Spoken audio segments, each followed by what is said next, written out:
The night descended thickly, the sky pitch black without a single star, only the headlights of Officer Rachel Carter's patrol car slicing through the darkness on the desolate Highway 17.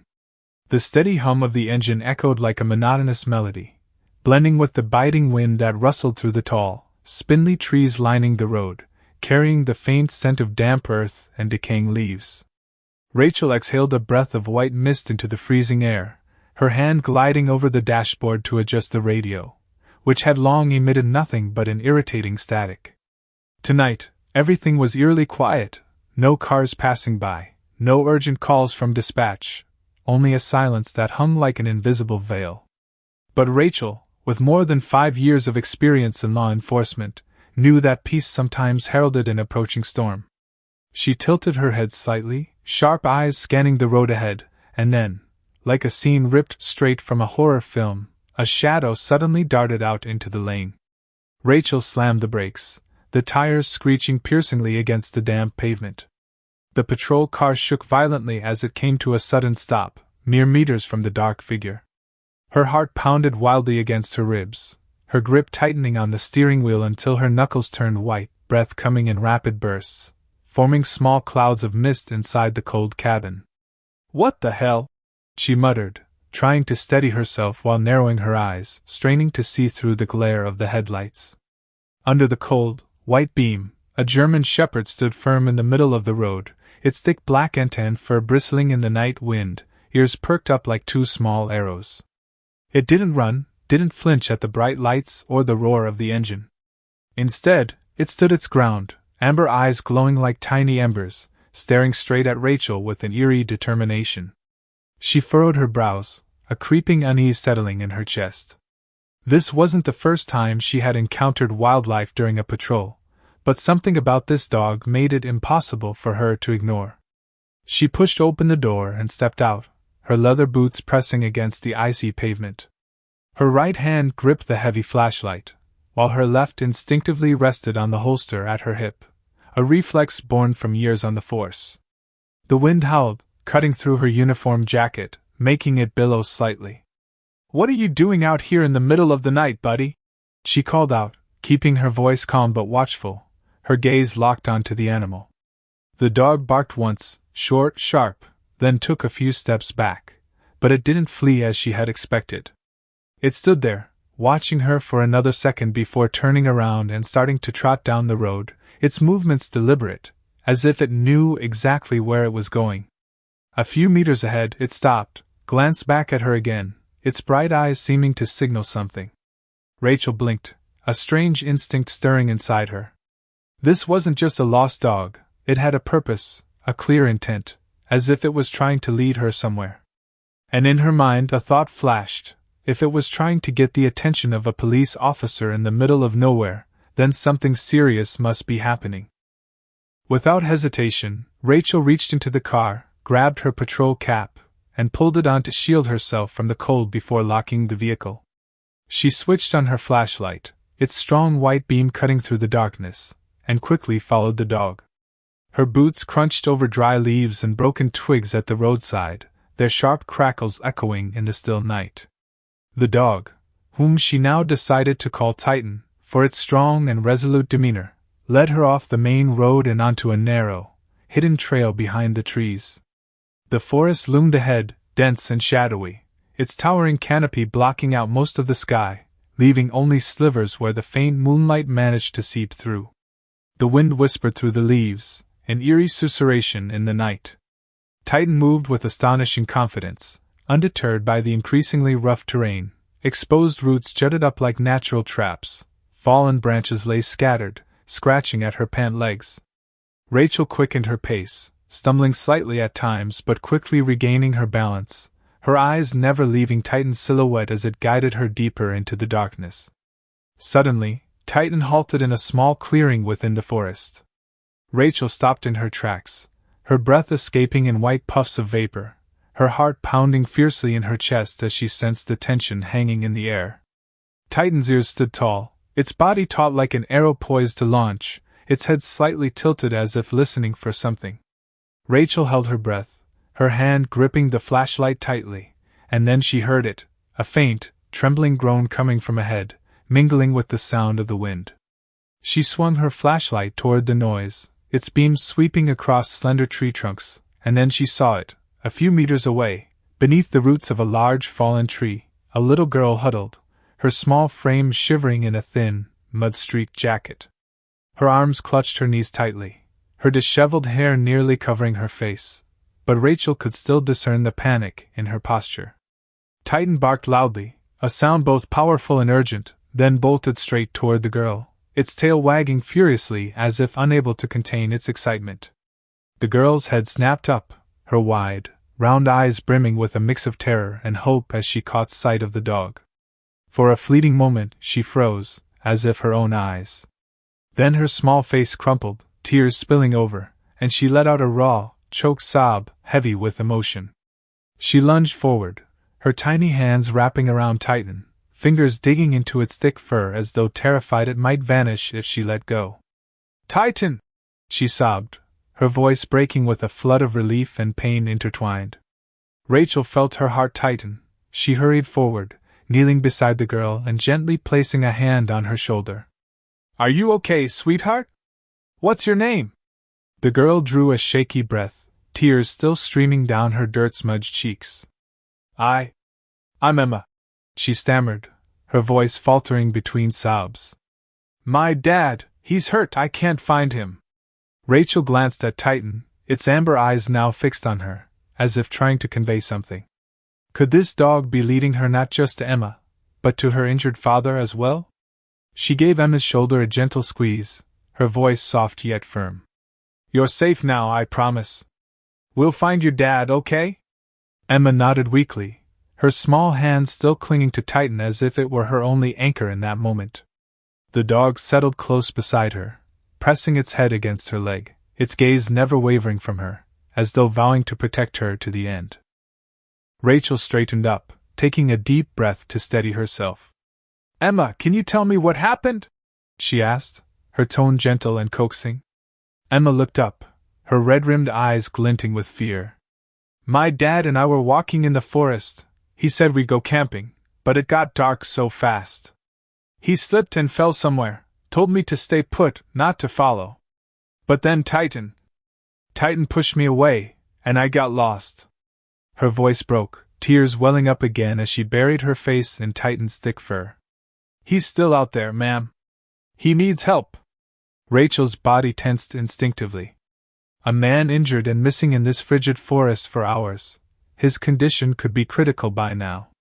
She reached for the radio strapped to her shoulder, her finger pressing the button, her voice calm but laced with unmistakable urgency.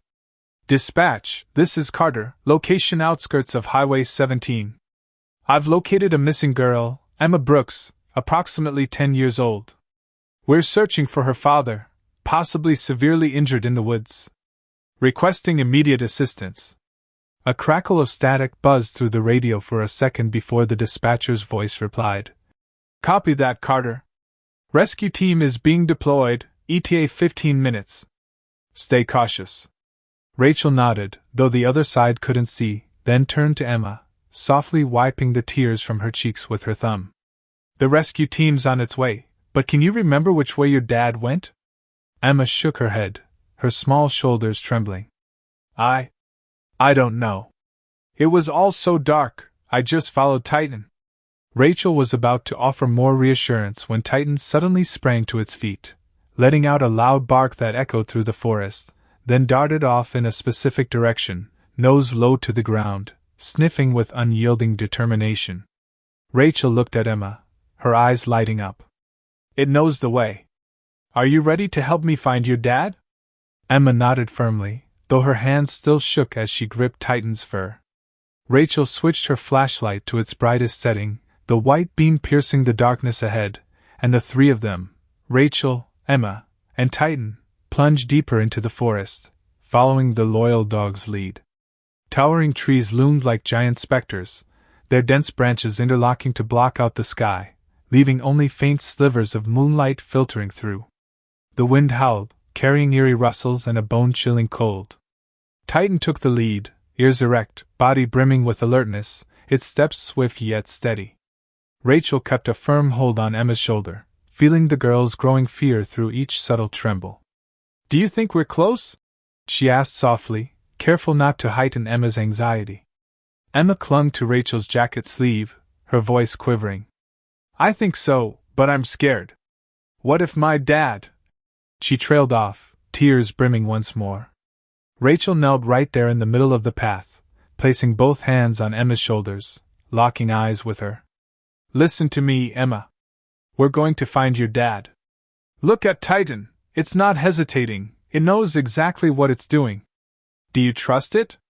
Emma took a deep, shaky breath, wiping her tears with a dirty sleeve, then glanced at Titan. The dog pressed forward, its demeanor strong and assured. Like a warrior, nothing could deter. Titan's strength seemed to flow into her. Emma nodded, a flicker of hope brightening her eyes. "I trust Titan." Suddenly, Titan came to a halt in a small clearing where the trees thinned out, though the air seemed to grow heavier with tension.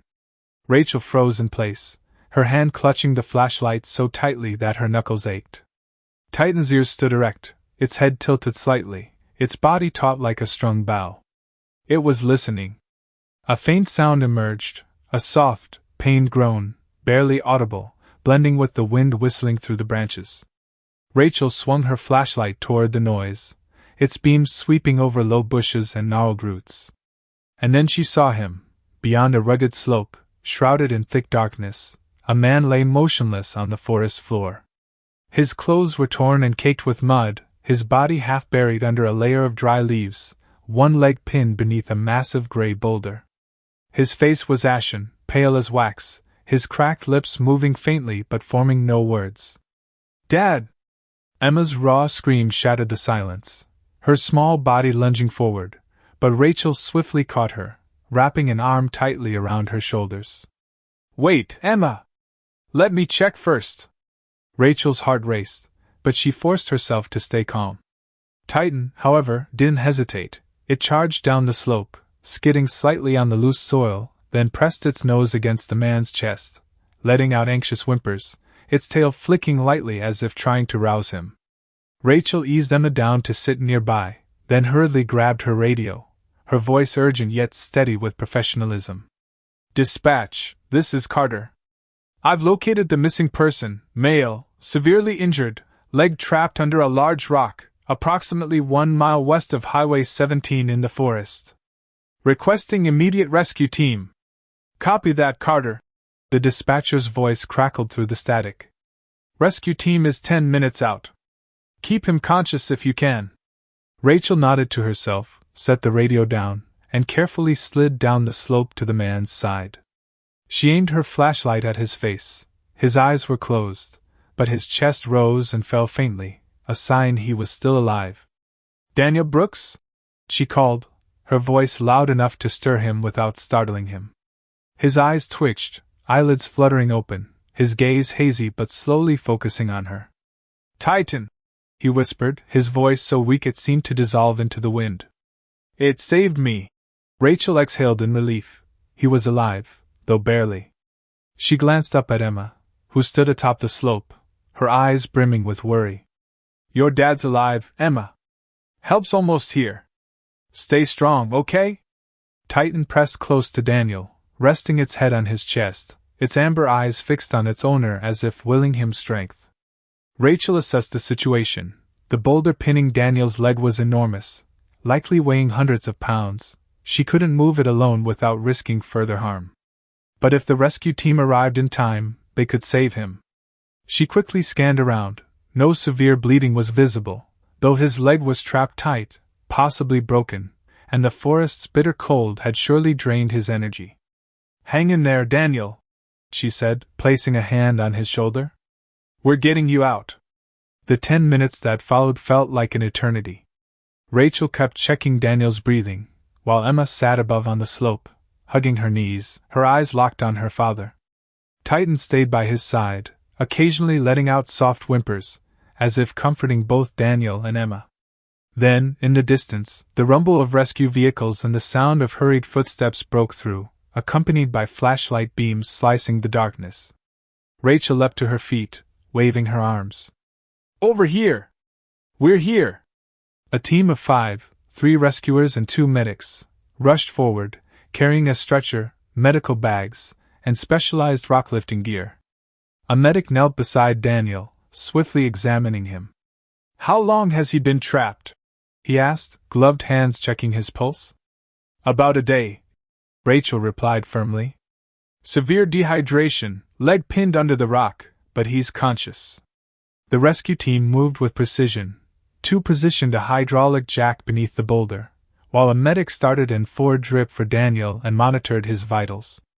Pulse is weak but steady, the medic reported. We need to move him now. Emma stood atop the slope, her small hands clenched, watching every move with unblinking eyes. Titan growled softly as the team approached Daniel, its body tensing, amber eyes darting between the strangers and its owner, ready to defend if necessary. Rachel crouched down, resting a hand on its head. Easy, buddy. They're helping him. With a faint hiss, the hydraulic jack lifted the boulder, freeing Daniel's leg. He groaned in pain, but the team swiftly transferred him to the stretcher, carefully stabilizing his injured limb. The moment his body was free, Titan let out a quiet whimper, its ears flattening as it pressed its head against Daniel's chest, as if exhaling in relief. Emma raced down, tears streaming, and threw herself into her father's arms. Daddy, can we go home now? She sobbed, her voice trembling. Daniel, exhausted, managed to lift a hand to stroke her tangled hair, his dry, cracked lips curving into a faint smile. Yes, sweetheart. Home. Titan licked Daniel's hand gently, its tail wagging slowly, its eyes glowing with quiet satisfaction. Rachel watched the scene unfold, a warmth spreading through her chest, banishing the forest's chill. Titan hadn't just saved Daniel, it had rescued an entire family from tragedy. She bent down, giving the dog a gentle pat. Good job, buddy. Titan looked up at her, its amber eyes steady and calm, as if acknowledging its mission was complete. The rescue team carried Daniel to the waiting ambulance, Emma holding his hand, Titan walking close beside them, never straying. Rachel lingered for a moment, watching them disappear into the night, her heart light but thoughtful. Tonight, she hadn't just done her job as an officer, she'd witnessed a story of loyalty and love that transcended all bounds.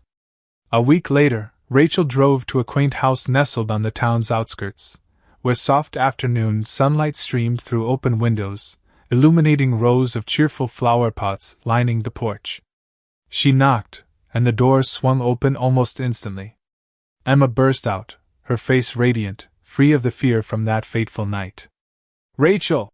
She shouted, throwing her arms around her. Rachel laughed, kneeling to return the hug. You're looking much better, kiddo. Daniel appeared in the doorway, leaning on a wooden crutch, his legs still in a brace, but his complexion far healthier. Officer Carter,